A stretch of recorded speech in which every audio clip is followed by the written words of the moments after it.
अभी तक के जो भी मनमानी किए, खर्च किए, बेफजूल खर्च कर दिए, मगर वो बेफजूल खर्च को कंट्रोल करना है। और कंट्रोल करने के लिए अपने गृहस्थी के लिए ज्यादा से ज्यादा मेहनत करना है, क्योंकि अभी आपके समक्ष जो है सावित्री के माता पिता जो है कन्यादान कर दिया है, अपने कन्या के हाथ जो है वो तुम्हारे हाथ में थाम दिया है, उनका जिम्मेवारी खत्म। आपकी इनके जो सुरक्षा है, ये सुरक्षा की जिम्मेवारी, इनके लालन पालन की जिम्मेवारी जो है वो आपके हाथ में है। उनका आप जिम्मेवारी समाप्त हो गया, जो कि अपने जिगर के टुकड़ा जो है वो आपके कदमों में, आपके हाथों में थाम दिया है। तो इनकी जो देख रेख है, सुरक्षा है, ये आपके हाथों में है। और आपके साथ में दो लक्ष्मी जो है आने वाली है, एक बगल में बैठी है, ये जीवन साथी है, और दूसरा लक्ष्मी जो है बाहर रखा हुआ है, तो वो तो क्षणिक है ना।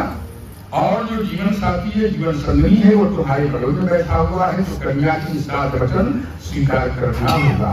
पहला वचन ये है, यदि अगर कहीं मन में इच्छा हो कि हम चलो कोई शिव मंदिर बना ले, देवालय बना ले, है ना, शिव मंदिर बनाने की अगर इच्छा है तो उस समय आप सावित्री से सलाह लेना होगा। बिना सलाह के आप कोई काम नहीं करेंगे।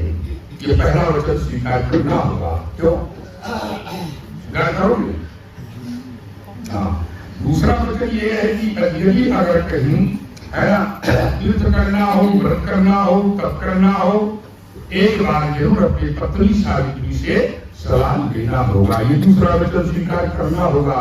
तीसरा वचन ये है, यदि अगर कहीं समाज की सेवा करना है या, है ना, कोई चीज खरीदना है, तो उस समय आप अपनी पत्नी सावित्री से एक बार जरूर राय लेना होगा। चौथा वचन ये है कि अगर कहीं गांव में, घर में कोई प्रकार के जीवन यापन का जो साधन नहीं है, यदि अगर कहीं नौकरी करने के लिए, कहीं जॉब करने के लिए वहां जाना हो, तो वहां भी अपने पत्नी सावित्री से एक बार जरूर राय लेना होगा।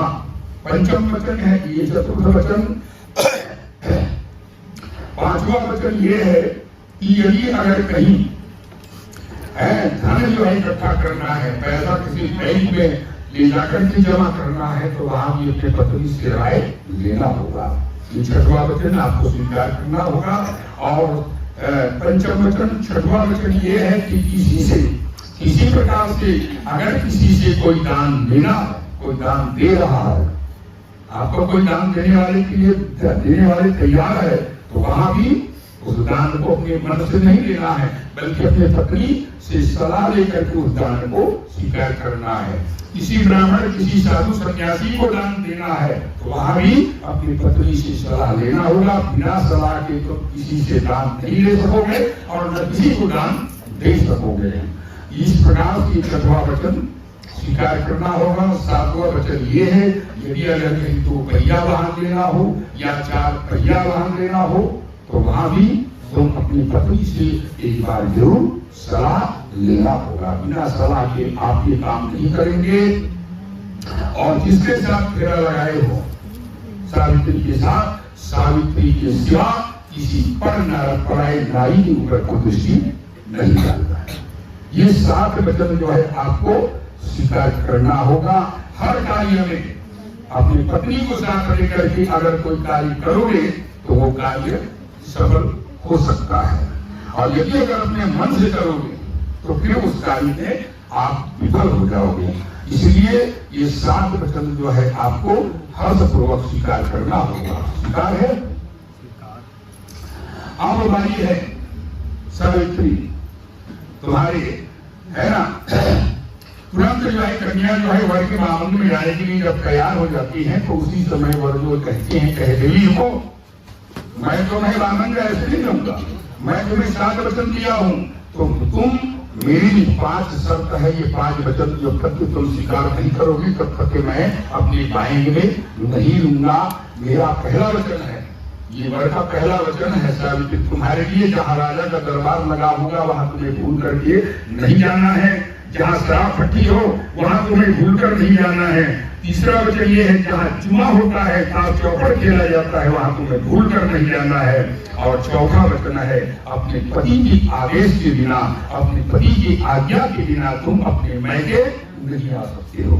जब तक कि उनके आदेश अगर नहीं हो, आज्ञा नहीं हो, तब तक कि तुम अपने पिता के घर मैके नहीं आ सकोगे। क्योंकि पति का बात को उल्लंघन करके और सती माता ने अपने पिता के घर चली गई, क्या हाल होगा? अंत में उनको सभी त्यागना पड़ा। तो इसलिए पति की हर बात स्वीकार करना है, उनकी आज्ञा पर चलना है। बिना उनकी आज्ञा के बिना पति के घर की चौखट के बाहर कदम नहीं रखना है। और पांचवा वचन है, तुम्हें सदा पातिव्रत धर्म निभाना होगा। पति चाहे लूला हो, लंगड़ा हो, अंधा हो, गरीब हो, है ना, रोग वृद्ध जल धनहीना, अंध बधिर क्रोधी अभिदीना, ऐसे पति कर किए अपमाना, नारी पाओ जमपुर दुखनाना। ऐसे पति के जिन पत्नी ये नारी अपमान करते थे ना, तो बोला ये लोग छोड़ करके जब परलोक जाती है तो वहां नाना प्रकार के दुख भोगना पड़ता है। चाहे पति कोई भी हो, पति परमेश्वर है, भगवान है, उनकी चरण की सेवा करना ये हर नारी का कर्तव्य है। तो सदा पातिव्रत धर्म निभाना होगा।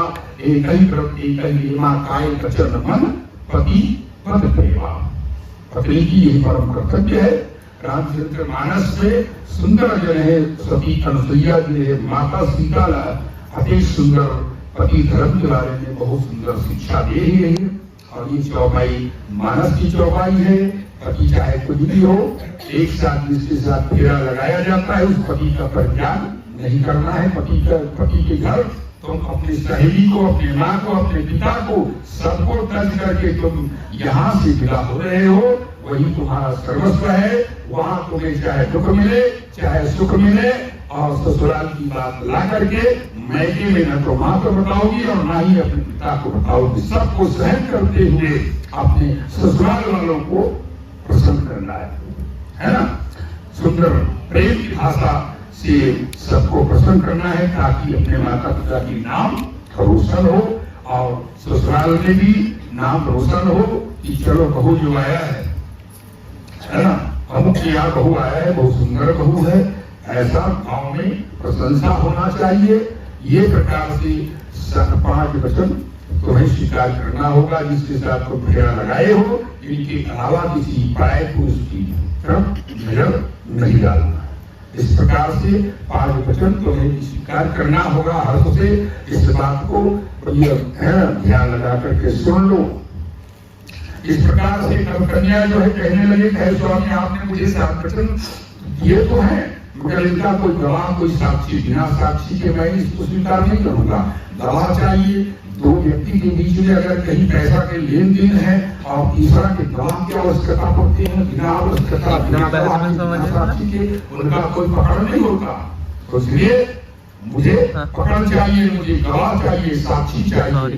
तो वर ने कहा, कहे यहाँ पर विवाह मंडप को कहने लगा, कहे तुम हमारी गवाह बन जाओ। विवाह मंडप ने कहा, नहीं, मैं तुम लोगों का गवाह नहीं बनूंगा। क्यों? क्योंकि हमको आज सजा करके रखा है, कल उजाड़ देगा, कल हमको यहाँ से भागा देगा, इसलिए हम तुम्हारी गवाह नहीं बनेंगे। दीप जल रहा है, दिया तो कहने लगा, कहे तुम हमारे साक्षी बनो। तो दिया भी कह दिया कि नहीं, हम तुम्हारे साक्षी नहीं बनेंगे, क्योंकि हमको आज जलाया है और कल बुझा देगा।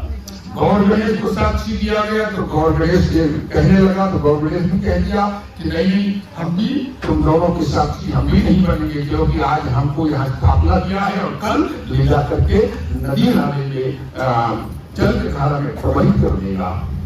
तो ध्रुव लोक में बैठा हुआ भगवान ध्रुव ने कहा, ठीक है, मैं तुम दोनों की गवाह बनूंगा, साक्षी बनूंगा। वही आज ध्रुव नारायण जो है उत्तर दिशा की ओर, गिरा चावल आप रख लो, उत्तर दिशा की ओर वही ध्रुव नारायण जो है सुनीति माता के बेटा पुत्र जो है ध्रुव ने 5 साल के छोटा बालक जो है वृंदावन में जाकर के तपस्या की और तपस्या करके भगवान को प्रसन्न करके और भगवान से आशीर्वाद लिया। भगवान ने आशीर्वाद दिया कि जाओ ध्रुव, तुम्हें 36,000 वर्ष तक के राज्य करने का मुझे मैं आशीर्वाद देता हूँ। 36,000 वर्ष राज्य करके और तुम मेरे पास आओगे, तुम्हारे लिए मैं एक सेपरेट लोक निर्माण करूंगा। उस लोक का नाम है ध्रुव लोक।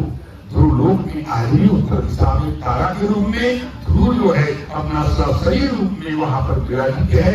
और ध्रुव ने आज वर कन्या की दोनों की साक्षी बन करके और इनकी जीवन मधुरमय हो, यही आशीर्वाद मिलने लगा। इस प्रकार से तुम दोनों की छोड़ दो, साक्षी को छोड़ो, चावल छोड़ दो, प्रणाम करो, प्रेम से ध्रुव नारायण भगवान की जय।